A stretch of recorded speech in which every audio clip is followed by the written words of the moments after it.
অবশ্যই আজকের ভিডিওটি আপনি আমার থাম্বনেল দেখেই আমার ভিডিওতে ক্লিক করছেন। আজকের ভিডিওতে আমি কিভাবে দেখাবো হাইপিক দিয়ে আপনার ব্যাকগ্রাউন্ড চেঞ্জ করবেন সেই টিউটোরিয়ালটা। সম্পূর্ণ ভিডিওটি দেখার অনুরোধ রইল। প্রথমে আমরা হাইপিকের ভিতরে আমরা একটা ফটো ইনপুট করব। ফটো ইনপুট করার পর এখানে ক্রপে গিয়ে আমরা ফটোটা একটু কেটে সাইজ মতো নিয়ে আসবো। শুধু আমার ফেসটা ছাড়া আর ব্যাকগ্রাউন্ডটা এখান থেকে আমি কেটে নিব। সাইজ অনুযায়ী আমি আমার ব্যাকগ্রাউন্ডটা এখান থেকে কেটে নিব। যেহেতু আমি এখানে আমার ব্যাকগ্রাউন্ড অ্যাড করব, তাহলে আমার ব্যাকগ্রাউন্ডের কোনোই কাজ নাই।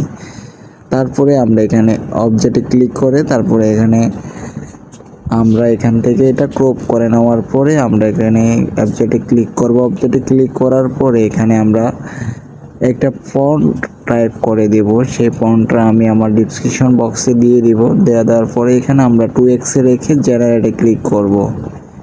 জেনারেটে ক্লিক করার পরে আমরা কিছু সময় এখানে ওয়েট করতে হবে, মানে 100% হওয়ার সাথে সাথে আমাদের ইমেজটি জেনারেট হয়ে যাবে।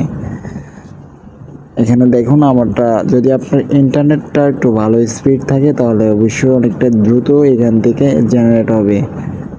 আর এখনও যদি আমার চ্যানেলটি সাবস্ক্রাইব করে না থাকুন তাহলে অবশ্যই আমার চ্যানেলটি সাবস্ক্রাইব করে আমার পাশে থাকুন।